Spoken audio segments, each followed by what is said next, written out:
பூக்கும் மாசம் தை மாசம் ஊரெங்கும் வீசும் பூவாசம் கிளிகள் பறந்து ஆடு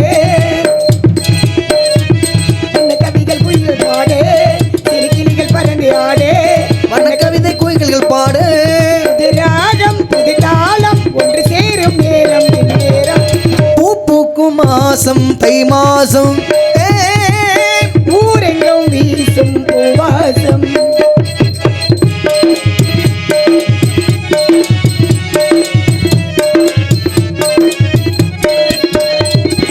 வாய்க்காலையும் வயல் காற்றையும் படைத்தாய் எனக்கென கிராம தேவதை எம்மாங்கையும் திருக்கூத்தையும் நினைத்தால் இனித்திடும் வாழ நாள் வரை குழந்தைகள் கூட குமரிகளோடு அந்த மாறுதம் தீருமோ மல்லைய மாறுதம் பாடுதோ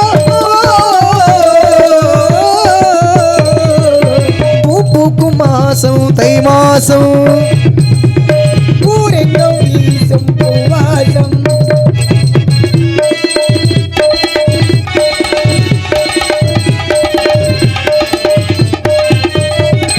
நான் தூங்கியே நாளாடினே அது ஏன் எனக்கு ஒரு மோகம் வந்தது வால்மீனியும் நூலானது அதுவே அதற்கொரிதாக வந்தது மனதினில் கூட நினைவுகள் மூட மன்னன் யாரையும் தேடுதோ உன்னை பார்த்தது கூடுதோ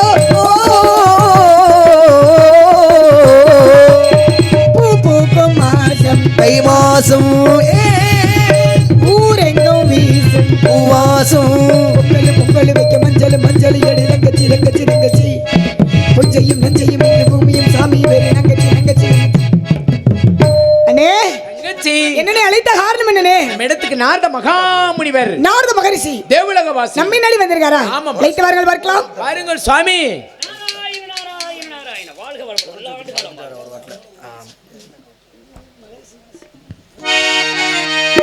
மகரிஷி தவ மகரிஷி உயர்தவ நாரத மகரிஷி மகரிஷியே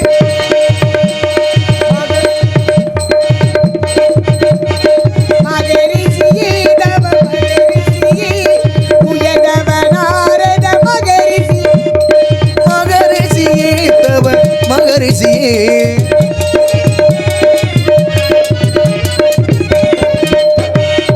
வாங்க சாமி வாங்க நமஸ்காரம் வாங்க நாங்கள் இருவருக்கு எது வேணும் கேட்டு போங்க வாங்க போயிருங்க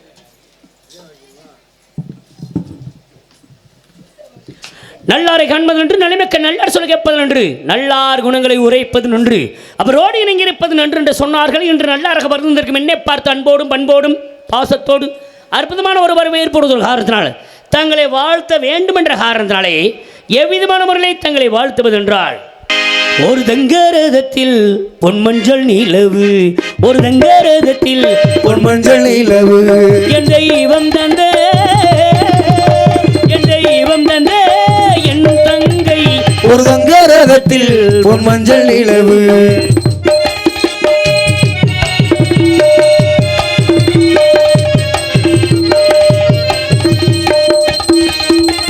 செம்மண்ணிலே தண்ணீரை போல் உண்டான சொந்தம் இது செம்மண்ணிலே தண்ணீரை போல் உண்டான சொந்தம் இது சிந்தாமணி ஜோதியை போல் உண்டான பந்தம் இது தங்கை அல்ல தாயானவள் கோடி பாட நான் பாட பொருளானா ஒரு தங்கரகத்தில் பொன்மஞ்சள் நிலவு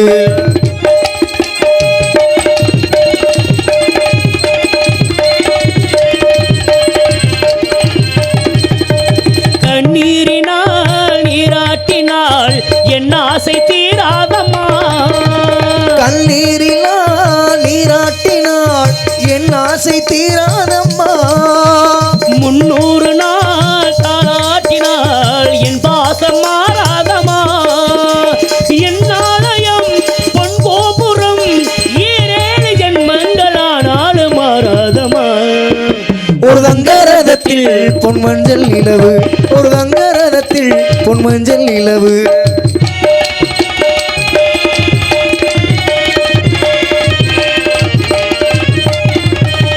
ராஜாவை நான் ராஜாத்திக்கு துணையாக பார்ப்பேனம்மா. ராஜாவை நான் ராஜாத்திக்கு துணையாக பார்த்தேனம்மா. தேவர்களின் பல்லாக்கிலே ஊர்கோல வைப்பேனம்மா. மணமங்கலம் திருக்குங்குமம் வாழ என்ற பல்லாண்டு நான் பாடுவேன்.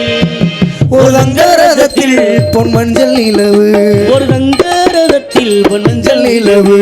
என் தெய்வம் தந்தே என் தெய்வம் தந்தே என் தங்கை லலலலலலலா, லலலலலலலா, லலலலலலலா, லலலலலலலா. வாழ்க வளமுடன் வல்லாண்டு வாழ்க. அஞ்சாத வீரமுள் இருக்கும் குன்றபல ஆடி வரும் என்பது தொகை பாடி வரும் அலங்கரவியே இத்துறவி உன்னை வாழ்க வளர்க என்று சொல்லி உன் எண்ணம் போல் வாழ்வாய் மகளே என்று சொல்லி உன்னை வாழ்த்து கொண்டிருந்தமா. உன்னை பற்றி எனக்கு சகல விவரங்களும் தெரியும். நீங்கள் யாரு, எங்கிருந்து வந்திருக்கீங்க, எதற்காக வந்திருக்கீங்க அப்படிங்கிற விவரம் பூரா எனக்கு தெரிந்திருந்தாலும் உங்களை பற்றியான விவரங்களை உங்கள் நாவால் சொல்ல வேண்டும், என் காதால் கேட்க வேண்டும்னு ரொம்ப ஆசைப்பட்டிருக்கேன். ஆகினாலே கேட்கக்கூடிய விவரங்களுக்கெல்லாம் தகுந்தார்கள் பதிலளிப்பீரா? வாங்க சாமி, கேளுங்க, என்ன கேட்க போறீங்க? வண்டி விழி கற்கண்டு மொழி மாதே, வண்டவிழி கற்கண்டு மொழி மாதே, வண்டி விழி கற்கண்டு மொழி மாதே, வண்டுவிழி கற்கண்டு மொழி மாதே, வண்டி விழி வண்டி விழி வண்டி விழி வண்டி விழி கற்கண்டு மொழி மாதே, நீ வந்திருக்கு நாடுக்கு சொல்கோ.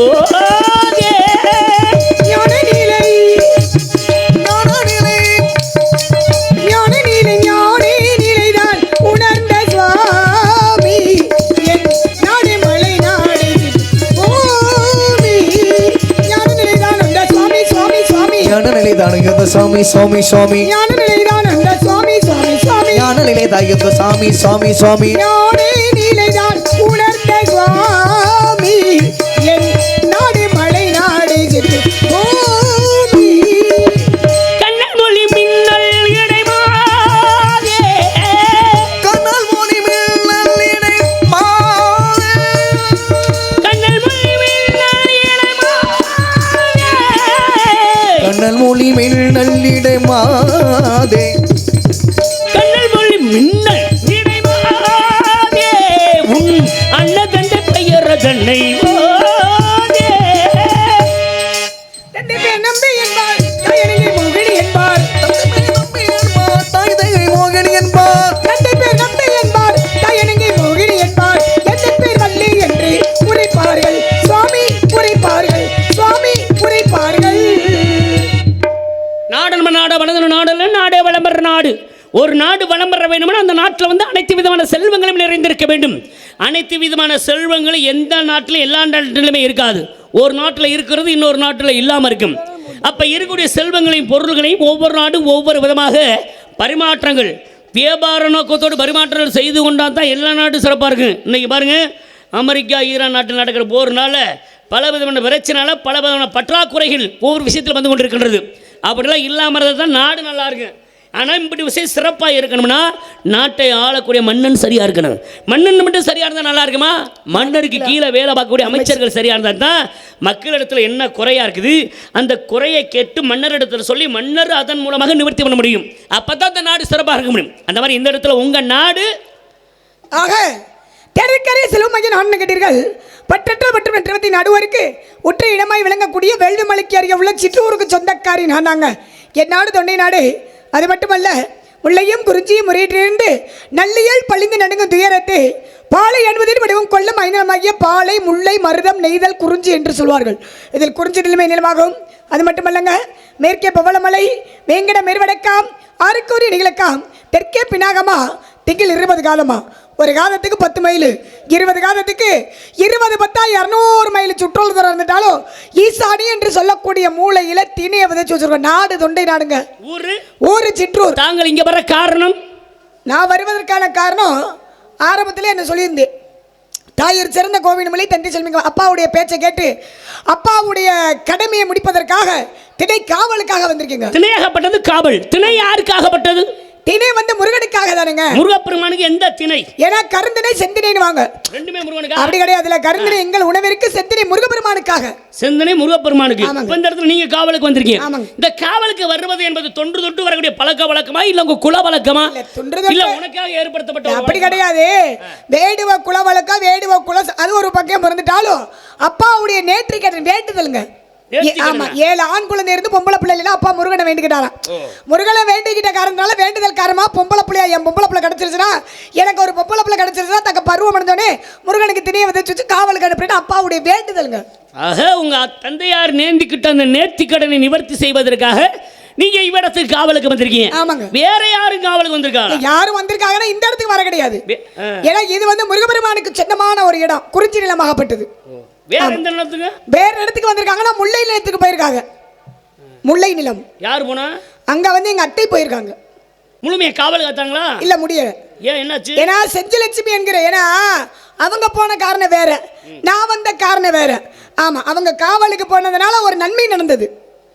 யாரு இந்த ஒரு வேலைக்கு போனா நன்மைக்காக தான் போகும். கண்டிப்பா நன்மை நடக்கும். என்ன நன்மை முடிஞ்சது? நன்மை அப்படின்னா செஞ்சலட்சுமிக்கு நரசிம்ம அவங்களுக்கு வந்து திருமணம் நடந்தது. ஓ, காவலுக்கு போன இடத்துல அந்த நிலத்துடைய கல்யாணம் நரசிங்க பெருமாளை கல்யாணம் முடிச்சுக்கிட்டாங்க. ஆமாங்க. இப்ப நீங்க எந்திருக்கிற எந்த நிலம்? நான் வந்திருக்கிறது குறிஞ்சி நிலம். குறிஞ்சி நிலம். இந்த குறிஞ்சி நிலத்தோட கடவுளாகப்பட்டவர் யாரு? முருகப்பெருமான். முருகப்பெருமான். முருகப்பெருமானுக்காகத்தான் அதை நிவர்த்தி செய்ய வேண்டும், அதை படையில் போட வேண்டும் என்பதற்காக இந்த மாதிரி காவல் காக்க வேண்டும் என்று நல்ல ஒரு விஷயத்தோட வந்திருக்கீங்க. ஆமாங்க. ஆனா பெண்களுக்குள்ள பருவம்னு கணக்கு இருக்கு, ஆண்களுக்கு பருவம் கணக்கு இருக்குல்ல. அதுல நீங்க இல்ல, பெண்களுக்கு பருவம் அப்படின்னு 7 வகை பருவம் சொல்லுவாங்க. அதுல பேதை, பதுமை, மங்கை, மணந்தை, அறிவை, தெளிவு, பேர்லம் என்று சொல்லக்கூடிய 7 வகை பருவம். 7 வகை பருவத்துல 3ஆவது மங்கை பருவம் அடைந்தவன். மங்கை பருவம் அடைந்துதான் காவலுக்கு வரணுமா? சின்ன பிள்ளைகளை வந்து பறவை வரட்டுனாலும் போக முடியலப்பா. இல்ல, அதான் பருவம் அடைந்து மங்கை தான் வரணும்னு அப்பாவுடைய வேண்டுதல்ல. அதாவது தன்னுடைய பிள்ளை தக்க பருவம் அடைந்து காவலுக்கு அனுப்புற அப்பாவுடைய நேற்று கடை. ஆக உங்க தந்தை சொல்ல கேட்டு அற்புதமான முறையிலே காவல் புரிய எண்ணத்துல நல்ல எண்ணத்தோட வந்திருக்கீங்க. ஆனா அப்படிலாம் வந்து இந்த இடத்துல கந்தனுக்கு முருகப்பெருமானுக்கு எத்தனை விதமான சிறப்புகள் இருக்கு. அந்த சிறப்பு கூட ஆரம்பத்தில் நீங்க நிறைய சொன்னீங்க. எதற்காக ஒவ்வொரு மாதமும் விழா, ஏன்னா தமிழ் மாதங்கள் 12.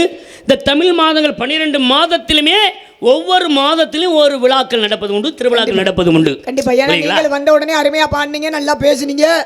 ஆமா, ஏன்னா வந்த உடனே அருமையான வாழ்த்து கொடுத்தீங்க. ஒரு தங்கரதத்தில் உன் மஞ்சள் நிலவு அருமையாக இருந்தது. ஆமா, நல்ல பாடலாம். எனக்கு கொஞ்சம் தொண்டை கட்டிக்கிடுச்சு, அவ்வளவுதான், வேற ஒண்ணும் இல்லை. நீங்க சொன்னீங்களா ஆரம்பத்தில் வந்து ஒரு சில இடத்துக்கு போனோடனே மைக் செட்டு ஒன்றும் சரியில்லாமல் போட்டுருவாங்க அப்படின்னு சொன்னீங்கல்ல.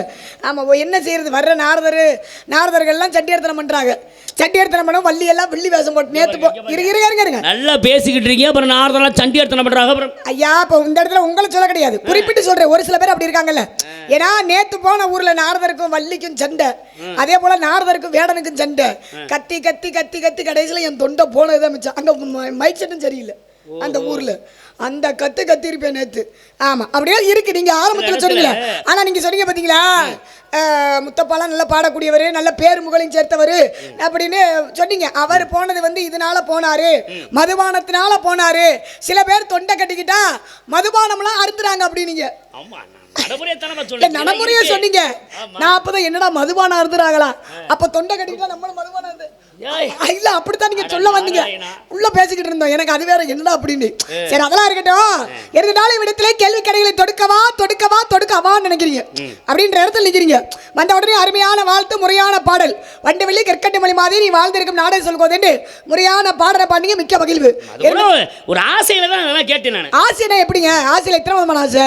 ஆசையில வந்து பலவிதமா இருக்குங்க. பலவிதமான ஆசை. குறிப்பிட்டு சொல்ல போனா 2 ஆசை. சிற்றின்பம், பேரின்பம். சிற்றின்பம் என்பது என்ன கலை? சிற்றின்பம் என்பது காமக்கலை, பக்தி கலை. இந்த இடத்துல உங்கள்கிட்ட நான் கேட்கிறேன்னா, நீங்க வந்தது பக்தி மார்க்கமா இந்த இடத்துக்கு வந்திருக்கீங்க இருக்காண்டி பக்தி மார்க்கமான சில விஷயங்கள் உங்களிடத்துல உரையாட வேண்டும் என்கிற ஆசை. ஆக மண்ணை பார்க்கலாம், மண்ணை அனுபவிக்க முடியாது. பெண் பொருளை பார்க்கலாம், அனுபவிக்க முடியாது. பெண்ணை பார்க்கலாம், அனுபவிக்க முடியாது. ஆனா மூவாசி வருத்தவரா இருந்துட்டாலும் இந்த இடத்துல பேரின்பத்தால பக்தியால ஒரு சில விஷயங்களை கேட்கணும்னு ஆசைப்பட்டிருக்கீங்க. பக்தி மார்க்கமா சில விஷயங்கள் உங்களிடத்துல உரையாட வேண்டும் என்கிற ஆசை. ரொம்ப சந்தோஷமா இருக்கு. ஏன்னா யாகாவா ராயினும் நாகாக்கா காவாக்கள் சோகாப்பர் சொல்லிழுக்கு பட்டுன்றிருக்காங்க. அழகா வள்ளுவர் பிறந்தக்கு அழகா எழுதி வச்சிருக்காரு குறளை பாருங்களே. ஆதிய பகவான் முதற்றிய உலகென்று முதல் முதல் குரல் தொடங்கி வைத்தாரு. முதல் குரல் தொடங்கி இருக்காருல்ல, எத்தனையோ குரல்கள் இருக்கு. ஆமா பாருங்களே, யாகாவாராயினும் நாகாக்க காவாக்கள் சோகாப்பர் சொல்லிழுக்கப்பட்டு. நம்ம பேசக்கூடிய வார்த்தை கூட தவறா கொடுத்துடக்கூடாது. இந்த நாவினை உள்ளிழுத்து பேசணும். ஒருவேளை தவறா கொடுத்துட்டோம் அப்படின்னம்னா சொல் குற்றத்திற்கு ஆளாவோன்னு சொல்லி வச்சிருக்காங்க. சொல்லியிருக்காங்கல்ல, தீனார் சுட்டப்பன் உள்ளாரும் நாவினால் சுட்ட வடு, உள்ளாரும் ஆறாது நாவினால் சுட்ட வடு. நெல்லை கொட்டுனா அள்ளிடலாம், சொல்ல கொட்டுனா அள்ளவே முடியாது. ஆக பசி தெரு தனித்திரு பானா தலைமையில் பணிவின் வந்தால் தான் பதவி வரும். ஒரு பெண்ணுக்கு பணிவு மட்டும் இருந்தால் போதும்னா துணிவு முக்கியம். அந்த துணிவாற்றல் என்று எப்பொழுதுமே அதிகமாகவே இருக்கும். சொல்லியிருக்காங்கல்ல, இனிய உளவாக இன்னாத கூறல் சொல்லியிருக்காங்க.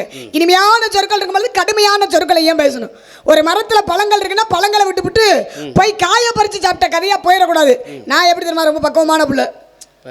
ஒரு விஷயம் கேளுங்களேன், ரொம்ப பக்குவமா பேசுவேன். ஆமா, என்கிட்ட வந்து அப்படி இப்படி நீ எதையாவது பேச ஆரம்பிச்சா விடவே மாட்டேன், என்னானாலும் விட மாட்டேன்.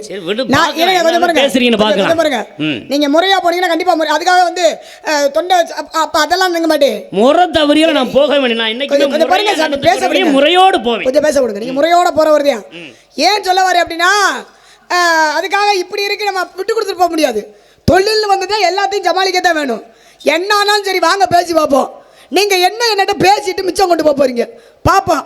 வந்திருக்கக்கூடிய நாரதருக்கு எல்லாம் பேச்சு திறமைக்கு தான் பரிசு உண்டு. பேச்சு திறமைக்கு தான் பரிசு உண்டு. ஏன்னா நம்ம ரெண்டு பேரும் தராசு தட்டு மாணி தீர்மானிக்கக்கூடிய முள்ளு யாரு பாருங்க, தீர்மானிக்கக்கூடிய நீதிமான்கள் யாரு? கீழே உட்காந்துருக்காங்க. அவங்க கீழே உட்காந்து நம்மளை ஏன் மேலே நிப்பாட்டி நாடகத்தை ரசிக்கிறாங்க.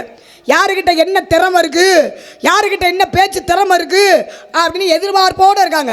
அவங்க எதிர்பார்ப்பை நம்ம பூர்த்தி செய்ய வந்திருக்கோம். இப்போ நீங்கள் சொன்னது போல நீங்கள் முறையாக போனீங்கன்னா கண்டிப்பாக நான் எப்பயுமே முறை தவற மாட்டேன். நீங்கள் ஒருவேளை முறையை தவறிட்டீங்கன்னு வைங்களேன், அப்புறம் கலையடிச்சு இப்படி பேசி விட்டாலே நீங்கள் வருத்தப்படக்கூடாது. உங்களுக்கு ஒரு எச்சரிக்கை, வேற ஒன்றும் இல்லை. ஏன்னா சொல்லுக சொல்ல பிரிதோர் சொல்ல சொல்ல வெள்ளும் சொல்லி இனிமை எறிந்து பேசுவதெல்லாம் பேச்சாகாது. பேச்சு என்பது ஒரு சிறந்த கலை. என்ன கலை? சிறந்ததோர் கலை. சிறந்ததோர் கலை. பேசுகிற வார்த்தையில் உண்மை இருக்கணும், உண்மையில் நன்மை இருக்க வேண்டும். சபையிருந்து ஆழமறிந்து சிந்தித்து செயலிருந்து பேச வேண்டும். சில இடத்துல நீங்க சொன்ன மாதிரி பேசாம இருந்து விலகி கொள்ள வேண்டும். ஆனா இந்த இடத்துல எதை பேசணும் அதை பேசி ஆக வேண்டும். அதுக்கு தான் ஓரறி உள்ளது என்ன சொல்லியிருக்காங்க? மரம் செடி கொடி. ஈரறிவு கொண்டது புழு பூச்சிகள். மூன்றறி உள்ளது நீரில் வாழக்கூடிய மீனினங்கள். நான்கறி உள்ளது பறவை இனங்கள். ஐந்தறி உள்ளது விலங்கினங்கள். ஆறாவது அறிவு மனிதனுக்கு உண்டு. மனிதர்களுக்கு என்ன அறிவு? பகுத்தறிவு என்று சொல்லக்கூடியது. எதை செய்யணும் எதை செய்யக்கூடாது என்று ஆராயக்கூடிய அறிவு. ஆமா, இதை சாப்பிடலாம் இதை சாப்பிடக்கூடாது, இதை செய்யலாம் இதை செய்யக்கூடாது. ஆக எதையுமே பகுத்து ஆராயக்கூடிய அறிவு பகுத்தறிவு. சிற்றறிவு, நுண்ணறிவு, கேளறிவு, கேளாறிவு, பகுத்தறிவு. ஆனா இந்த இடத்துல எதை பேசுறோம் தெரிந்ததை விட எதை பேசக்கூடாதுன்னு தெரிந்தவர் தான் அறிவாளின்னு இருக்காங்க. சொல்லியிருக்காங்கல்ல, 6 அறிவே இருந்துட்டாலும் இன்னொரு அறிவு 7வது அறிவு கூட உங்களை என்ன போல ரிஷிமார்களுக்கு 7 அறிவு. ஆக பாருங்களேன், ரிஷிகளுக்கு, முனிவர்களுக்கு, சித்தர்களுக்கு, ஞானிகளுக்கு இருக்காங்க. 8வது அறிவுனா என்ன சொல்லுவாங்க? அது தெய்வங்களுக்கு. இறை அறிவு, எண்ணில் அடங்காத அறிவு நம்மளுக்கு. ஆமா, 8வது அறிவு சொல்லிருக்காங்கல்ல. அப்படி இருந்துட்டாலும் அறிவாளி அறிவாளி சேர்ந்தா எத்தனை பாதை? அறிவாளி அறிவாளி சேர்ந்தா 3 பாதை. அறிவாளி முட்டாள் சேர்ந்தா 2 பாதை. முட்டாளு முட்டாள் சேர்ந்தா ஒரே பாதை. இடத்துல நீங்க அறிவாளியா பேசக்கூடியவங்க. ஏன்னா ஒரு கண்ணாடியுடைய தன்மை என்னப்பா? எதையுமே பிரதிபலிக்க கூடியது. கண்ணாடினா நம்ம முகத்தை காட்டுறோம்னா நம்ம முகத்துல என்ன இருக்கோ அதை அப்படியே திருப்பி காட்டும்ல. நம்ம சிரிச்சோம்னா அது நம்மளை பார்த்து சிரிக்கும். அதோட வேலை தானே. நம்ம அழுதோம்னா அது நம்மளை பார்த்து அழுதும். ஆனா நம்ம முறைச்சிட்டோன்னு வைங்களே, திருப்பிக்கிட்டு முறைக்காம போகாது. அதோட என்ன செய்யணுமோ அத்தனை செய்யும். அதனுடைய தன்மை அது. நீங்க எப்படி பேசுறீங்கன்னு பாப்போம். ஒரு பந்த சுவத்துல எரிஞ்சோம்னா அது திரும்பி நம்ம கைக்கு வரும். சகத்துல எரிஞ்சோம்னா அங்கே உட்காந்துக்கிறோம். அதுதாங்க. அதே மாதிரி எதுக்காத்துல எச்சிய துப்புனா அது மறுபடி நம்ம முகரையில தான் விழுகும். மல்லாக்கப்படுத்திக்கிட்டு எச்சிய துப்புனாலும் முகரையில தான் விழுகும். ஆமா, இந்த அப்படி இந்த ஆள்காட்டி விரல் இருக்கு பாத்தீங்களா? இந்த ஆள்காட்டி விரல அடுத்த வர குறை சொல்லும் போதே இந்த கட்ட விரல் பார்த்து சொல்லுமா, முத ஒன்னைய திருத்திக்க, உன்னைய பார்த்த மணி இருக்கு கெட்டவர், உன்னைய திருத்த, அடுத்த மேல அடுத்த, அதுக்கப்புறம் அடுத்தவங்களை வந்து நீ திருத்த பாரு. அப்படிலாம் இருக்கு, அதெல்லாம் நிறைய இருக்கு. 5 விரலுக்குள்ள நிறைய எல்லாம் கதையெல்லாம் இருக்கு. அதெல்லாம் நிறைய பேசுற கதை தான். நாங்க இப்ப நீங்க வந்த உடனே யாகாவாராயினும் நாகாக்கா காவாக்கள் சோகாப்பர் சொல்லிழுக்கப்பட்டு சொன்ன உடனே நீங்க ஒரு குரல் சொன்னீங்க பாத்தீங்களா? அகர முதல எழுத்தெல்லாம் ஆதிவகன் முதற்றே உலகு திருக்குறள் சொல்லியிருக்காங்க. அதே கடைசி குரல் ஒண்ணு இருக்கு. ஓடுதல் காமத்திற்கின்பம் அதற்கின்பம் கூடி முயங்க பெறின். இதனுடைய அதாவது அதிகாரத்துடைய பேர் என்ன அப்படின்னா ஊடலு வகைன்னு சொல்லுவாங்க. இப்ப நீங்க ஆரம்பத்துல சொன்னீங்களே அந்த குறளோட அதிகாரத்துடைய பேர் என்ன? அறம் என்று சொல்ற. ஆரம்பத்துல அறம் என்று சொல்ற உதவி செய்யக்கூடிய விதமா சொல்லக்கூடிய. பாருங்களே, அறம் என்று வழிபாடு குறள். அப்படிதானேங்க? இப்ப திருக்குறளை பத்தி பேசுனீங்களே, மொத்த திருக்குறள் எத்தனைங்க? மொத்தம் திருக்குறள் 1330 குறள்கள் உண்டு. 1330 குறள். ஆமா. அதுக்கு எத்தனை அதிகாரம்? 3 அதிகாரம். 3 முப்பாலுங்க. 133 அதிகாரம். முப்பால். ஆமா, அறத்துப்பால், இன்பத்துப்பால். அது பால் 3 அதிகாரம் 133 அதிகாரம். பொருள்பால், இன்பத்துப்பால். அதிகாரம் என்பது 133 அதிகாரம். ஒவ்வொரு அதிகாரத்துக்கு எத்தனை பாடல் கொடுத்திருக்காரு? என்னங்க? ஒவ்வொரு அதிகாரத்துக்கும் ஒரு அதிகாரத்துக்கு 10 பாடல் கொடுத்திருக்காங்கல்ல. 10 பாடல். எத்தனை சீர் அதுல? 7 சீர் உண்டு. 7 சீர் இருக்கு. நான் உன்னை பேசணும்னே நீங்க அடுத்த குறள் ஆரம்பிச்சீங்க. இப்ப நான் உங்களை கேக்குறேன், அதே திருக்குறள்ல 3 பால், அறத்துப்பால், பொருள்பால், காமத்துப்பால், மொத்தம் எத்தனை அதிகாரம்? 133 அதிகாரம். இதுல ஒவ்வொரு அதிகாரத்துக்கு விளக்கம் உண்டு. அதே மாதிரி முதல் பால் சொல்றோம்ல, முதல் பால் என்ன?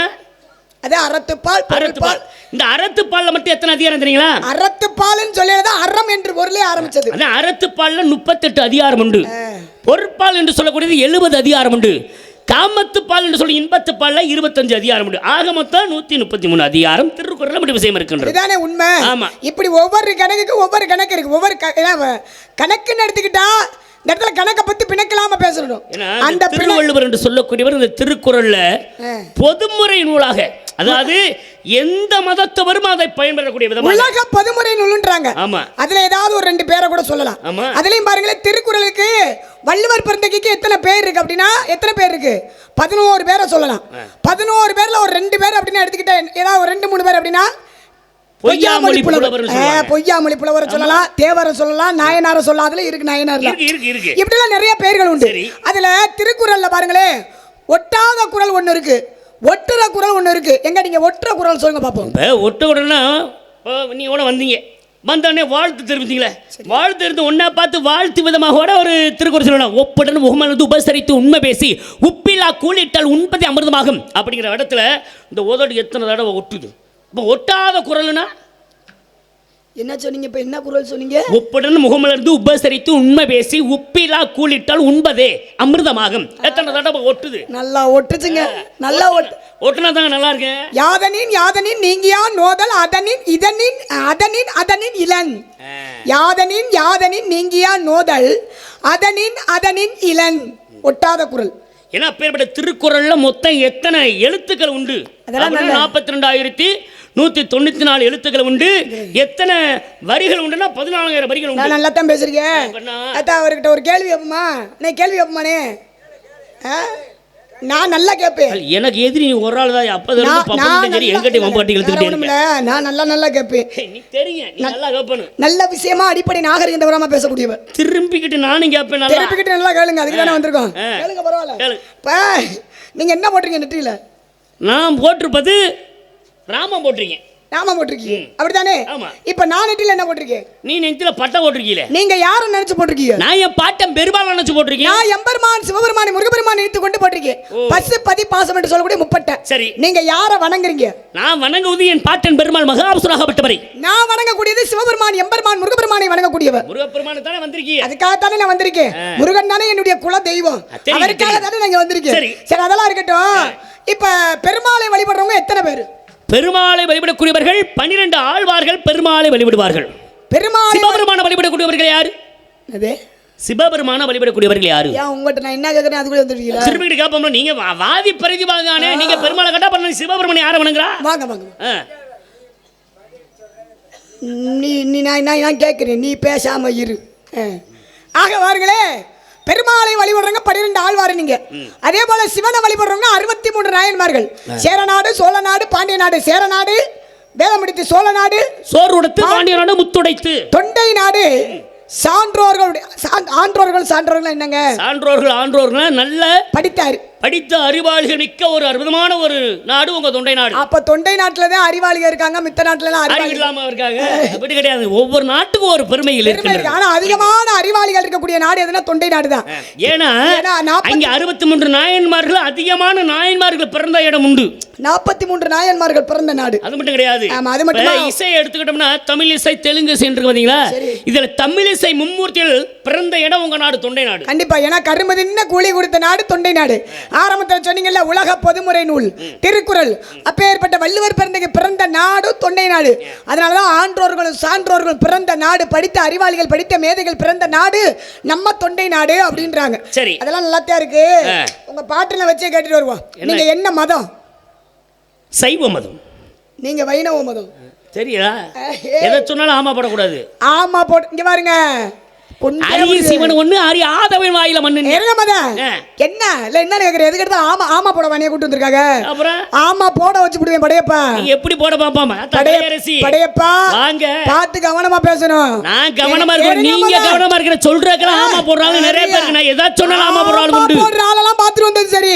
கலை அடிச்சிட்டு உங்ககிட்ட பேசி மிச்சம் கொண்டு போக முடியாது. நீங்க நினைச்சீங்களா? நாங்க நினைக்காம யாரும் பேசுவா. இப்ப நான் கேக்குறேன், பெருமாளை போய் சொல்றீங்கல்ல, பெருமாள் வந்து ஆமா போட்டுருக்காரு. நீங்க சரி, இப்ப பெருமாளுக்கு எத்தனையோ பேர் இருக்கு. எத்தனையோ பேர் இருக்கு. பெருமாளுக்கு எத்தனை பேர் இருந்துட்டாலும், உங்க பாட்டு நாராயண மகாவிஷ்ணுக்கு எத்தனை பேர் இருந்துட்டாலும் கண்ணேன்னு ஒரு பேர் இருக்கு. ஆமா, கண்ணா கண்ணா கண்ணா இருக்குல்ல. கண்ணா அண்ணா கண்ணா அண்ணா கண்ணா அப்படி நாங்க கூப்பிடல. ஒரு நேரத்தில் பாஞ்சாலி கூட கூப்பிட்டுருக்காங்க. ஆமா, அது கூப்பிட்டு நான் அண்ணன் கிடையாதுல. மகாவிஷ்ணு எடுத்துக்கிட்டா என்ன மருமேனே அப்படின்ற முறை வந்துடும்.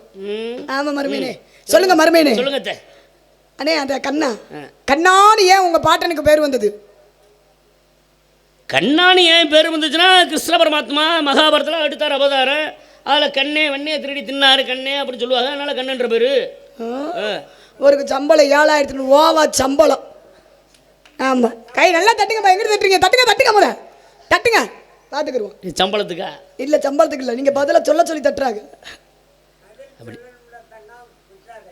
விட மாட்டேன். நீ எங்கேயும் போயிடாத, உட்காரு. சொல்லுங்க. ஏன்னா இந்த கண்ணன்ற பேரு எப்போ வந்தது? கிருஷ்ண பரமாத்மா அவதாரம் எடுக்கின்ற பொழுது கண்ணன்ற பேரா, இல்லை அதற்கு முன்னாடியே கண்ணன்ற பேரா அப்படிங்கிற உங்களுடைய கேள்வி. கையில் வச்சிருக்கிறது என்னது? அது கவனுங்க. இதை வச்சு என்ன ரொம்ப கவனமாக இருக்கீங்களோ? ரொம்ப கவனம் தேவை. மேடைக்கு வந்துட்டு கவனம் இருக்கணும். இப்போ ஆமாம், விரட்டு. கரும்பு தின்ன கூலி கொடுத்த நாடு உங்கள் நாடு, நீங்கள் தொண்டை நாடு. ஆமாங்க ஆமாங்க, புரியுதுங்களா? கண்டிப்பா. அப்ப எதையும் சாப்பிடுறது, கரும்பு விளைய வைக்கிறானா அதை வித்து காசு வாங்குதான். ஆனா அப்படி விளைஞ்ச கரும்பை கூட, இந்த கரும்பு நிறைய விளைஞ்சு கிடக்கு, நீங்க தின்னுட்டு அதுக்கு காசும் கூட வாங்கிட்டு போங்க அப்படின்ற சொல்ற அளவுக்கு உங்களிடத்துல மனசுல தானம் பண்ணணும், தர்மம் பண்ணணும் எண்ணங்கள் நிறைய இருக்குன்றது. இப்ப உங்கள்கிட்ட நான் கேட்கிறேன், தானம் கேட்டு வர்றாங்க சில பேர், தர்மம் பண்றாங்க, தானம் பண்றாங்க சில பேர். வரக்கூடிய வீட்டில் வரக்கூடிய யாருக்காவது ஒருத்தருக்கு ஏதாவது உணவுகளை பரிமாறிட்டு தான் அடுத்து சாப்பிடணும்னு நினைப்பது உண்டு. அப்போ அதுக்கு எத்தனை விருந்து படைக்கிறது, எத்தனை விதம் இருக்கு. சில பேர் சைவ சாப்பாடாக சமைச்சு போடுற ஆட்கள் உண்டு. சில பேர் வீட்டுக்கு விருந்தாடி வந்துட்டானாக்கா பல விதமான அசைவ சாப்பாடு. ஏன்னா ஆதீஸ்வரி அப்பா ஹோட்டலில் கொண்டு போய் விட்டாரு நம்மள. ஆமா ஆமா ஆமா, போனோடே ஆமா சைவம் வேணுமா அசைவம் வேணுமா, என்ன சிக்கன் ரைஸா, ஆமா கிராமத்தார்கள் என்ன வேணாலும் சாப்பிடுவாங்கன்னு சொல்லிட்டாங்கன்னு என்ன வேணாலும் சாப்பிடுங்க. நம்ம 2000 ரூபாய் சாப்பாடு வந்தாலும் நான் கட்டுறேன் பில்லு அப்படின்னு சாப்பிட விட்டாரு. அப்படின்னு சாப்பிட விட்டாரு. நல்லா சாப்பிட்டு விருந்து உபசரிப்பு தான் அவ்வளவு விஷயம் இருக்கு. ஆனா பாருங்க, எத்தனையே மாமிசங்கள் இருந்துட்டாலும் இங்க பாருங்க, ஒருத்தர் பாருங்க, பிள்ளைக்கறி மனுஷ உடம்ப, இப்போ பிள்ளைனா பிள்ளைகள் இருக்குல்ல, மனிதனுடைய உடம்ப ஒருத்தருக்கு சமைச்சு போட்டாங்க. பிள்ளைக்கறி சமைச்சு போட்டது யாரு? யாருக்காக? நான் என்ன கேட்டேன் உங்ககிட்ட? என்ன கேட்டீங்க? உங்க பாட்டு நாராயணே மகாவிஷ்ணுக்கு கண்ணான்னு ஒரு பேர் வர காரணம் என்னன்னு கேட்டு எங்கேயோ கொண்டு போய் விட்டாரு. கேட்ட கேள்வி நான் ஒரு கேள்வி அவங்க சொல்லல. நான் கேட்ட கேள்விக்கு அவர் எங்கேயோ என்னை கொண்டு போய் விடலாமா, இங்க விடாம.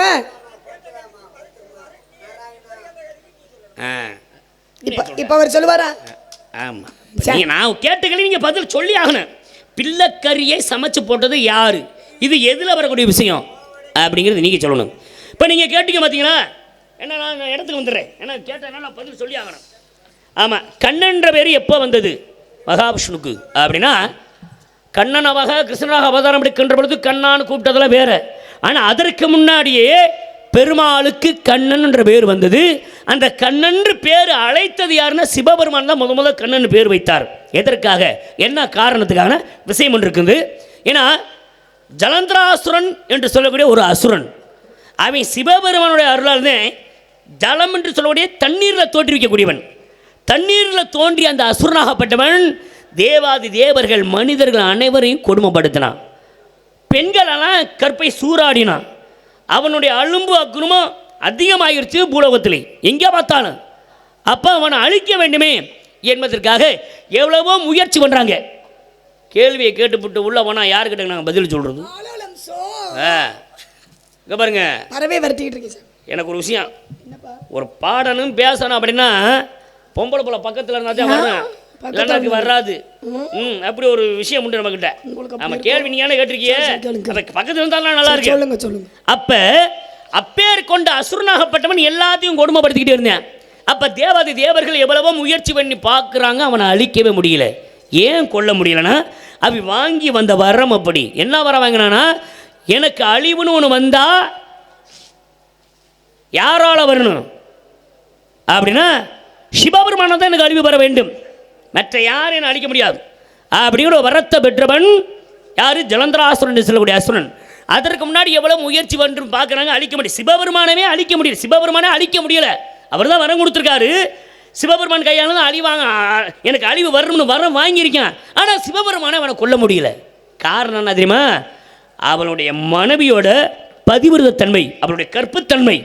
அவனோட மனைவி யாரு? பிருந்தை என்ற பெண்ணாகப்பட்டவள். இந்த பிருந்தை என்ற பெண்ணாகப்பட்டவள் கணவனாக இருக்கக்கூடிய எவ்வளவுதான் அலும்பு பண்ணாலும் அக்குருமம் பண்ணாலும் வீட்டுக்கு வருகின்ற பொழுது நம்ம புருஷனாச்சே அப்படின்னு பார்க்கக்கூடிய விஷயம் உண்டு. அப்போ வீட்டுக்கு வந்து ஜலந்தரோசன் வீட்டு வாசல் நிற்கின்ற பொழுது இந்த பெண் என்ன செய்வானா, அந்த பெண்ணு கணவனுடைய பாதத்துக்கு பூஜை பண்ணி பூஜையெல்லாம் பண்ணி பொட்டெல்லாம் வச்சு அதுக்கப்புறம் தான் கொஞ்சம் கொஞ்சமாக நிமிர்ந்து முகத்தை பார்த்து வாங்க வீட்டுக்குள்ள அப்படின்னு கூப்பிடுவாள் மனைவியாகப்பட்டவள். இது தினமும் நடக்கூடிய விஷயம். அப்போ இதை அறிந்தார் பெருமாள். இவளுடைய பதிவிரதத்தன்மையினாலதான் ஜலந்தராசுரனை அழிக்க முடியல. இவனை காலி பண்ணணும்னா அந்த பெண்ணோட பதிவிரதத்தன்மையை கெடுக்கணும். அதுக்கு என்ன வழி அப்படின்னு பார்த்த பெருமாள் என்ன பண்ணுறாரு, ஒரு நாள் இவர் போய் பெருமாள் போய் அந்த பெண்ணு வீட்டு வாசல் போய் நிற்கிறார். ஜலந்தராசுரோட வீட்டுக்கு போய் நின்ற உடனே இந்த பெண்ணு உள்ளே இருந்தவ விறுவிறுன்னு வேகமாக வந்து பாத பூஜை பண்ணுறார். ஏன்னா முகத்தை பார்க்க மாட்டான் அந்த பெண்ணு. எடுத்தோடனே பாதத்தை தான் பார்க்குறது. பாதத்தை பார்த்து பூஜையெல்லாம் பண்ணி முடிச்சுட்டு அப்படியே நிமிர்ந்து பார்க்குறான். வந்து நிற்கிறது தான் தினமும் வணங்கக்கூடிய பெருமாள். அப்போ உங்களை போய் நான் என் கணவனை நினைச்சு உங்களுக்கு பாத பூஜை பண்ணிட்டேனே, என்னுடைய பதிவிரத்தன்மை கற்றுச்சேன்னு சொல்லி தன்னோட உயிரை மாய்த்து கொண்டு எரிந்து சாம்பலா போயிட்டான். சாம்பலா போன உடனே பாருங்க, அவள் உயிர் தியாகத்தை நினைத்து அப்படியே பெருமாள் கண்ணீர் துளி சுந்தனா. அந்த கண்ணீர் துளியிலிருந்து சாம்பலில் விழுந்த உடனே அந்த பெண்ணு துளசி செடியாக முளைத்து நின்றாள். அப்போதான் அவர் சொல்கிறாரு, நீ துளசி செடியாக முளைத்து வந்திருக்கிறனால உனக்கு ஒரு வரம் கொடுக்குறேன். என்ன வரம்னா, என்னையும் கணவனாக நினச்சி தான் எனக்கு பாத பூஜை செய்த, அதனால் எல்லாமே நன்மை நடப்பதற்காகத்தேன். அதனால் நீ என்னை எப்போ நீ கணவனாக நினச்சிட்டியோ நீ எனக்கு துணைவியாக எப்படி இருப்பனா, இப்போ நீ துளசி செடியாக இருக்கல, இந்த துளசி செடியாக இருக்கக்கூடிய நீ என் கழுத்தில் மாலையாக நீ எப்போதுமே இருப்பாய் என்று பெருமாளுக்கு துளசி மாலை இடுவதற்கு காரணமே இதுதான். அப்போ அந்த பெண்ணோட பதிர்த்தனமே கெட்டு போச்சு. ஜலந்தராசுரன் அழிக்கக்கூடிய நேரம் வந்துருச்சு. இந்த நேரத்தில் பாருங்க, ஜலந்தராசுரன் சிவபெருமானை பார்க்கறக்காண்டி கைலாயகிரி போய்கிட்டு இருக்கான். கைலாயகிரி போய்கிட்டு இருக்கின்ற பொழுது எதிர்த்தாப்பில் யார் நிற்கிறானா, ஆதிபராசக்தி நின்றுக்கிட்டு இருக்கா. ஆதிபராசக்தியை பார்த்த உடனே நல்லா இருக்காளே இந்த பொம்பளை, இத்தனை நாளாக நம்ம கண்ணில் தென்படலையே, இவளை நம்ம அடைஞ்சா என்ன அப்படின்னு ஜலந்தராசுரன். சாமி சாடா பேசாதீங்க. சாட பேசலாமா? கதையை சொல்றேன். ஆம்பளை சாட பேசினாலே அட்டை தருத்திரியும். இங்க பாருங்க, நான் சாட பேசலாங்க. இங்க பாருங்க, இங்க பாருங்க, தேவை தமிழ்நாடு நடிகர் சங்கத்தில் சாட பேசாத ஒரு நாரதர் யாருன்னா அது படையப்பாதேன். ரொம்ப கேள்விப்பட்டு கதையை சொல்லிக்கிட்டு இருக்கணுங்க. ஜலந்தராசனை நினைக்கிறேன், மும்பிட்டு அழகா இருக்காளே, இங்க அங்கும் திரிகிறாளே, இவனை நம்ம அடைஞ்சா என்ன அப்படின்னு ஜலந்தராசுரன் என்ன பண்றேன், கிட்டத்தில் நெருங்கினேன். அப்பதான் சிவபெருமன் பார்த்தான், அடே ஜலந்தராசுரா, என்னால் உருவாக்கப்பட்டவன் நீ, நான் உனக்கு அப்பா முறை வேணும்னா இங்கே நிற்கக்கூடிய ஆதிபராசக்தி உனக்கு தாய்முறை வேணும் அப்படின்னு எவ்வளவோ எடுத்து சொல்கிறாரு. ஆனால் அவன் விட்டபாடு கிடையாது. அதெல்லாம் அப்புறம் இருக்கட்டேன், இப்பேற்பட்ட பொம்பளை நான் அடைஞ்சே தீரணும்னு கிட்டத்தில் நெருங்கினான். அப்போ தான் சிவபெருமான் ஒரு விஷயம் சொன்னார், சரிப்பா நீ அந்த பெண்ணை அடையணும்னா நான் சொல்கிறத நீ கேளு, அந்த விஷயத்தை மட்டும் நீ செஞ்சுட்டனா அதுக்கப்புறம் நீ அவளை கூட்டிகிட்டு போடா அப்படின்னு சிவபெருமான் சொல்கிறாரு. அப்போ உடனே ஆர்வத்தில் என்ன செய்யணும்னு கேட்குறேன். அப்போ சிவபெருமான் கைலாயகிரியில் தன் கட்டவர்களால் கால் கட்டவர்களால் ஒரு வட்டம் போட்டார். தரையில் வட்டம் போட்டு என்ன பண்ணுறாரு, இதை அப்படியே பேத்து உன் தலையில் நீ வச்சுட்டனா நீ கூட்டிகிட்டு போடா அப்படி சொன்னோன்னே, இவ்வளோ தூக்கிட்டு போகிறதுக்கு இது என்ன, இதை கண்டு எதை வேணாலும் தூக்க வேண்டு அப்படியே வட்டம் போட்டது அப்படியே கொஞ்சமாக பேத்து எடுத்தான். தீவுக்கு தலைக்கு கொண்டு வர நேரத்தில் கழுத்துக்கு நேரம் வருகின்ற பொழுது அந்த மணல் திட்டாகப்பட்டு சுதர்சன சக்கரமாக மாறி ஜலந்தராசுரனுடைய தலையை துண்டித்தது. ஜலந்தராசுரனை இறந்து மடிந்தான். அப்போ அந்த சுதர்சன சக்கரமாகப்பட்டதை சிவபெருமன் ஆயுதமாக வச்சுருந்தார். அப்போ தான் பெருமாள் வந்தார். எப்படிங்க விஷயத்தை கொண்டுட்டீங்களா, ஜலந்தராசனை அழிச்சிட்டீங்க, எதை வச்சு அழிச்சேன்னு கேட்கின்றப்போ அந்த ஆயுதத்தை காட்டுறாரு. அப்போ தான் பெருமாள் கேட்குறாரு, இங்கே பாருங்க என்னோட ஆயுதமே இல்லை, நீங்கள் வச்சிருக்கிற ஆயுதத்தை எனக்கு கொடுங்க அப்படின்னு சிவபெருமனை கேட்டார். சிவபெருமனை கேட்ட சிவபெருமன் என்ன சொல்கிறாரு, கேட்ட உடனே கொடுத்தா நல்லா இருக்காது, என்னை தினமும் நீ வணங்க வேண்டும், 1008 தாமரை மலர் கொண்டு என்னை பூஜை பண்ணு, அப்படி பூஜை பண்ணி முடிச்சிட்டேன்னா உனக்கு இந்த ஆயுதத்தை தர்றேன்னு சிவபெருமன் சொன்னார். இதுக்காண்டி பெருமாள் என்ன பண்ணுறாரு, தினமும் 1008 தாமரை மலர் கொண்டு சிவபெருமான் பாதத்தில் பூஜை பண்ணிக்கிட்டே வராரு. கடைசி நாள் வந்துருச்சு. 1008வது மலர் பூஜை பண்ணுற நேரத்தில் 1008வது பூவை காணாம வைக்கிறார் சிவபெருமான். தாமரை பூ இல்லை. அப்போ என்ன பண்ணுறாரு, இந்த நேரத்தில் பூஜை முடிச்சா தானே இந்த ஆயுதம் நமக்கு கிடைக்கும், இப்போ பூவிலேயே என்ன பண்ணுறது அப்படின்னு பார்த்த பெருமாள் தன் கண்ணவே உன்னை எடுத்து கண் மலராக சிவபெருமன் பாதத்தில் பூஜை பண்ணார். அப்போ தான் சிவபெருமன் சந்தோஷப்பட்டு, அன்பு மைத்துனரே உன் கண்ணவே எனக்கு பூவாக சூட்டினார் வழியா, கண்மலராக சூட்டுறதுனால் உனக்கு இன்னையிலிருந்து கண்ணன் என்ற பேர் வரட்டும் அப்படின்னு சிவபெருமான் பேர் சூட்டினார். கண்ணா, தாமரை கண்ணா, செந்தாமரை கண்ணா, கமல கண்ணா அப்படிலாம் பேர் சூட்டுவதற்கு காரணம் சிவபெருமான் வச்ச பேர். உண்மையை சொன்னா எதிரியா இருந்தாலும் ஏத்துக்கணும். அருமையான விளக்கம். இப்ப வந்த விஷயத்தை சொல்லுங்க. நீங்க வந்த விஷயம் நல்ல விஷயம். அதுக்கு முன்னாடி இந்த புள்ள கறி சமைச்சால வாங்க தம்பி, அதெல்லாம் நிறைய பேசின கதை விடுங்க. சம்பளம் சும்மா வாங்குற என்ன காட்டில 500 ரூபா சேர்த்து வாங்குறது, ஆட்ட காசு ஓட்ட காசு வாங்கிட்டு போறேன். கேள்வியாப்பா நான் கேட்டாக்க நேரம் கை தட்டினது யாரு சொல்லுங்கப்பா. கை தட்டின இந்த அவங்க எல்லாம் என்ன நீங்க சொல்லிட்டீங்கன்னா உனக்கு கை தட்டுவாங்க. ஏன்னா இது வேற ஒண்ணும் இல்லைங்க. இப்போ நீங்க சொன்னீங்களா 63 நாயன்மார்கள்ல சிறுதொண்டை நாயன்மார், சிறுதொண்டை நாயனார் அவர் என்ன அப்படின்னா, அதாவது எப்பொழுதுமே அவங்க வீட்டில் சமைக்கும் பொழுது உணவு சமைக்கும் பொழுது அவர் வந்து சிவபெருமானுடைய பக்தன்ல, சிவன் மேலே ரொம்ப பற்று வச்சவர், பக்தனாக இருக்கக்கூடியவர். இவர் என்ன செய்கிறாரு, அவர் வீட்டில் உணவு சமைக்கின்ற பொழுது அடியார்களுக்கு கொடுத்துட்டு அவங்க சாப்பிடுவாங்க. முனிவர்களுக்கு எல்லோருக்கும் கொடுத்து விட்டு தான் அதுக்கப்புறம் இவங்க உணவு பரிமாறுவாங்க. அப்படி இருக்கின்ற பொழுது ஒரு நாள் என்னாச்சு, சாப்பிட்றதுக்கு யாருமே வரல, வீட்டுக்கு வராதனால ரொம்ப கண் கலங்கி என்ன செய்கிறாரு, போய் பார்க்க போகிறாரு. யாராவது முனிவர்களோ யாராவது வச்சுட்டு சாப்பாடுறதுக்கு ஆளை தேடி போகிறாங்க. ஆள் இல்லைன்னு சொல்லிட்டு தேடி போகிறாரு. தேடி போகின்ற பொழுது யாருமே இல்லை. அந்த நேரத்தில் அந்த சிவபெருமான் என்ன செய்கிறாரு, நம்ம மேலே ரொம்ப பக்தியாக இருக்கானே, இவனை விடவே கூடாது, இவனை சோதிக்காமல் விடக்கூடாது. நல்லா சோதிப்பாங்க. சோதிப்பதும் சோதனைக்கு உள்ளாக்குவதும் இறைவனோட வேலையம்மா. எல்லாம் ஒரு சாதிக்கிறதுக்கு தானுங்க. ஆக பாருங்களே, அப்பதான் சிவன் பார்த்தாரு, நம்ம மேல ரொம்ப பக்தியா இருக்கா. அது உணவு அடுத்தவங்களுக்கு, சிவனடியார்களுக்கு, அடியார்களுக்கு, முனிவர்களுக்கெல்லாம் உணவு பரிமாறினதுக்கு அப்புறம் தான் அவங்க குடும்பமே சாப்பிட்றாங்க. இவனை சோதிக்கணும் அப்படின்னு சிவன் தான் வந்திருக்காரு. ஈஸ்வராகப்பட்டவர் முக்கன் மூர்த்தியில முதல் மூர்த்தி சிவபெருமானே என்ன செய்யறாரு, முனிவர் வேடத்தில் வர்றாரு. ஆமா, மாறு வேடத்தில் வர்றாரு. வந்து அவங்க யாரு, சிறுதொண்டை நாயனார் அவங்களுடைய மனைவிட்ட அங்க வீட்டுக்கு போறாரு. மனைவியிடம் போய் கேட்குறாரு, பசிக்குதுன்னு போய் சாப்பாடு கேட்குறாரு. சாப்பாடு கேட்கின்ற பொழுது அந்த அம்மா, ஐயா முனிவரே, எங்கள் கணவர் இப்போ தான் யாருமே இங்கே சாப்பிட வரலையே எங்கள் வீட்டுக்கு அப்படின்னு சொல்லிட்டு ரொம்ப கவலையும் கண்ணீருமா போகிறாரு, தேடி போயிருக்காரு. அப்படின்னு அவர் வந்து அவர் வர்றாரு, போனவர் சிறுதொண்டை நாயனார் போயிட்டு யாருமே வரலன்னு சொல்லிட்டு ரொம்ப மனக்கவலையோடு வர்றாரு. வந்து பொண்டாட்டிகிட்ட சொல்ல, திருவெண்காட் மங்கையார் அவர்கிட்ட போய் சொல்ல அந்த அம்மாட்ட. அந்த அம்மா என்ன செய்கிறாங்க, ஐயா நீங்கள் கண்கலங்காதீங்க, அதோ மரத்தடியில் உட்கார்ந்துருக்காரு ஒருத்தர் முனிவர், நம்ம வீட்டுக்கு சாப்பிட வந்திருக்காரு அப்படின்னு அவர் போய் கூட்டு வாங்கன்னு கூட்டு வந்துடுறாங்க. கூட்டு வந்து சாப்பாடெல்லாம் நல்லா தலைவேலையெல்லாம் போட்டு சாப்பாடு உணவு பரிமாறுறாங்க. உணவு பரிமாறுகின்ற பொழுது அப்போத்தான் அவர் கேட்டாரா, எனக்கு இன்றைக்கு வந்து நர மாமிசம் வேணும்னு கேட்டிருக்காரு. மாமிசம் சாப்பிடணும், அதுலேயும் பாருங்களே பிள்ளைக்கறி சோறு சாப்பிடணும் அப்படின்னு கேட்குறாரு. சோதிக்கிறார். ஆமாம், சோதிக்கிறார். என்னடா பிள்ளைக்கறி சோறா, இப்போ இந்த நேரத்தில் இப்போ போய் நம்ம எந்த பிள்ளைய போய் எப்படி அறுத்து கொடுக்குறது அப்படின்னு இவர் என்ன செய்கிறாரு, அவருடைய புள்ள ஒரு ஆண்மகன் இருந்திருக்கார். அந்த ஆண்மகன் சீரானை கூப்பிட்றாரு. கூப்பிட்டு தன்னுடைய பிள்ளையவே அறுத்து கறியா சோறா சமைச்சு இலையில வச்சிடறாரு. பார்த்தாரு, வந்த சாப்பிட வந்த சிவன் பார்க்குறாரு, பிள்ளையவே கொடுத்துட்டானே அறுத்து அப்படின்னு சொல்லிட்டு, தம்பி இது அவர் சிவபெருமான் கூப்பிட்றாரு, சிறுதொண்டை நாயனாரை கூப்பிட்றாரு. நாயனாரே போய் வெளியே போய் பாரு, உன் புள்ள இருக்கேன், உன் பிள்ளைய கூட்டிகிட்டு வா, உன் பிள்ளை எங்கே மொதல் அப்படின்னு கேட்குறாரு. பிள்ளை எங்கன்னு கேட்டோன்னே இவருக்கு பதறி போச்சு. என்னடா பிள்ளை எங்கன்னு கேட்குறாரு, பிள்ளைய தானே அறுத்து சமைச்சு இங்கே தலைவாழை இலவோடு சாப்பாடு கொடுக்கும், பிள்ளை எங்கன்னு கேட்குறாரு, வந்த முனிவர் கேட்குறாரு அப்படின்னு சொல்லும் பொழுது அப்போதான் வரனா சரி நீ வெளியில் போய் பாரு, உன் புள்ள நிற்பானு வெளியில் போய் பார்த்துருக்காங்க. கணவர் மனைவி போய் பார்க்கும்பொழுது அவர் சோறா சமைச்சு வச்சு அவருடைய குழந்தை சீரான் வெளியில் நிற்கிறார். பார்த்தோன்னே என்னடா புள்ள, நம்ம புள்ள உயிரோடு வந்துட்டானேன்னு ரொம்ப சந்தோஷப்பட்டு பிள்ளையை அப்படியே வாரி கட்டி அணைத்து தூக்கிட்டு வந்துடுறாரு.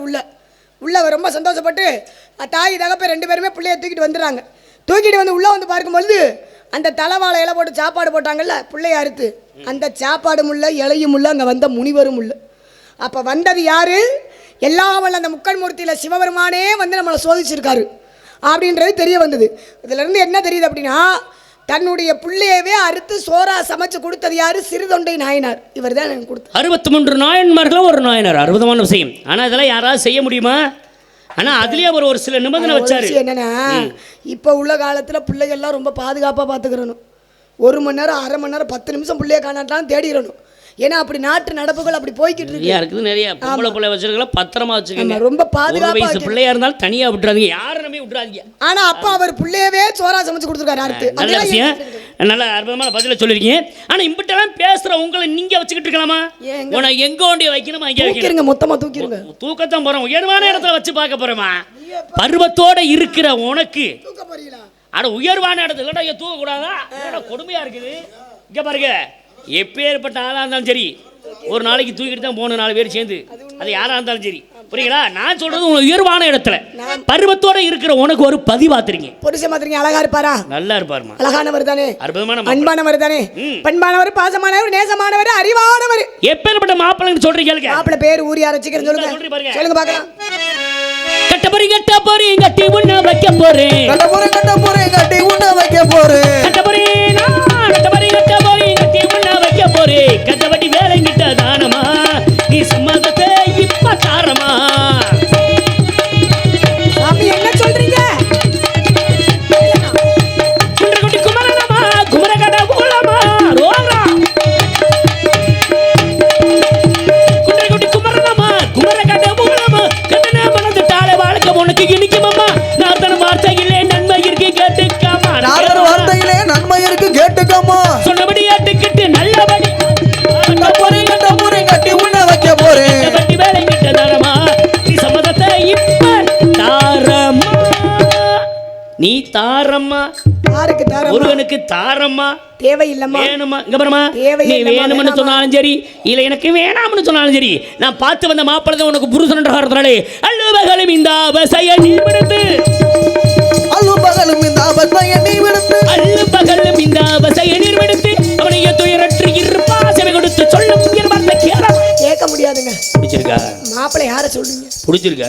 பிடிக்கலன்னா 10 லிட்டர் ஊத்துங்க, குப்புன்னு கப்புன்னு பிடிச்சிட்டு போகுது. அட ஏங்க மாப்பிள்ளை யார சொல்றீங்க? முருகபெருமான், கந்த கடவுள் முருகப்பெருமான், தமிழ் கடவுள். அவர் யார் தெரியுமா? அவர்தாங்க உங்களுக்கு நான் அனுதினமும் வணங்கக்கூடிய கடவுள். 5 வயதுல அரியா பருவத்துல நீ அப்பயே பாத்துக்கிட்டு இருந்தாலும் ரொம்ப நாளா முருகனை கொண்டே முடிவே. என்ன பேசுறீங்க?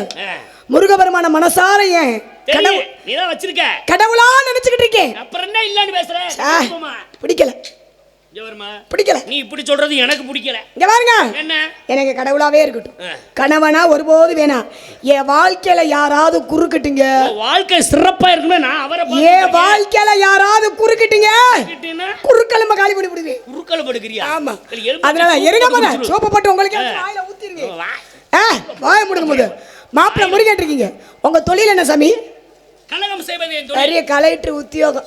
நல்லா இருக்கிற குடும்பத்துல சண்டை எடுத்து கல்லக வேற பெருமை வேற. கலெக்டர் மாவட்ட ஆட்சியாளர், அவர் மாவட்டத்துல மட்டும் தான் பாப்பாரு, அம்புட்டு இடத்துலயும் பாப்பேன். நீங்க ஊர் ஊரா சுத்திக்கிட்டு பரதேசியா சுத்துறாளுமா? அத பரதேசியா திரும்பி உலகம் தேசிய என்று சுற்றும் பரதேசினே. மாப்பிள்ளை முருகன் நான் நுப்பாட்ட முடியாது, எனக்கு எப்ப தோணுதோ அப்ப நுப்பாட்டுவேன். பேச்ச குறைக்க மாட்டா. என்ன பேச்சு பேசுறீங்க? இங்க பாருங்க, நீங்க பாத்துருந்த மாப்பிள்ளை பிடிக்கலங்க. அதனால சாமி என்னப்பா வேலை பார்க்கறாரு? என்ன வேலை பார்க்கறாரு? என்ன தொழில் பண்றாருன்னு கேட்டு சொல்லுங்க. நீங்களே கோட்டி கொடுக்கறாரியா? நாராயணா கோட்டி கொடுக்கறாரியா? என்னையா தொழில் இது? கோட்டி கோட்டி கோட்டி குடி குடி கோட்டி குடி குடி கோட்டி குடி குடி கோட்டி ஊட்டிக்கு போமா. என் மனசுக்கு பிடிச்ச ஆளோட தான் ஊட்டிக்கு போ. நீங்க கிடைக்கும். அவர் எனக்கு கடவுள். கோட்டி கொடுப்பதுங்க. கோட்டி கொடுக்கறியா? கோட்டி கொடுப்பதுங்க. கோத்திரத்தில் முறையோ கூட்டியா வீடு கூட்டி வேணியா? அதுக்கெல்லாம் ஆள் வச்சிருக்கேன். கூட்டி குட்டி குட்டி குட்டி குட்டி குட்டி குட்டி குட்டி குட்டி குட்டி குட்டி எனக்கு வர்ற ஆத்திரத்துக்கு குட்டி கொடுப்பதுங்க. கோத்திரத்தில் முறையோ கோட்டி கொடுப்பதுங்க. கோத்திரத்தில் முறையோ சொல்ல மட்டச்சிறுமி திருட்டு யாரை நாடக பார்த்து முடியும். கூட்டி விட்டு போய் கேட்கிறேன் போய் பார்த்தா அறிவுலா இருக்காரு இவன் குட்டி புத்தியா இருக்கு புத்தியா குடிஞானமலா ஞானத்தை குட்டி ஒண்ணாவல பெண்ணுக்களை பெருமை கூட்டி வச்சிருக்கோம் என்ன பார்த்து கூட்டி விட்டு போய் கேட்கிறேன் இன்று சூரியன் அஸ்தமன பாவத்திற்கு உனக்கு அந்த முருகப்பெருமான திருமணத்தை முடிச்சு வைக்கிறேன் எப்ப என்ன பார்த்து கூட்டி விட்டு போறேன்னு கேட்டியா இங்க பாருமா இன்று சூரியன் அஸ்தமனத்துக்கு உனக்கு அந்த முருகப்பெருமான திருமணத்தை முடிச்சு வைக்கிறேன் ஆனா என்ன பார்த்து கூட்டி விட்டு எப்ப என்ன கூட்டி விட்டு போறேன்னு கேட்டியா ஓ மகனே போங்கலு பா நாரதர் போயிட்டாரு ஏய் முருகன் சீக்கிரமே வரும் சீக்கிரமே வந்து இதை ஆட்கொள்ள வேண்டும் முருகா நீங்க எப்போ வருவீங்க நீங்க எப்படி வருவீங்க நீங்க எப்படியெல்லாம் வருவீங்க முருகா ஆமா இந்த ஆளுக்கு கலகம் பண்றதுதான் பொழப்புனா பொம்பளை பிள்ளை மணி ஒட்டு கட்டி பாரு அப்படி சொல்லுங்க இப்பதான் சரியா சொல்லி முருகா சீக்கிரம் வாங்க முருகா வெற்றிவேல் முருகனுக்கு அரோகரா வீரவேல் முருகனுக்கு அரோகரா சக்திவேல் முருகனுக்கு அரோகரா அரோகரா கந்தனுக்கு அரோகரா கடம்மனுக்கு அரோகரா முருகனுக்கு அரோகரா அரோகரா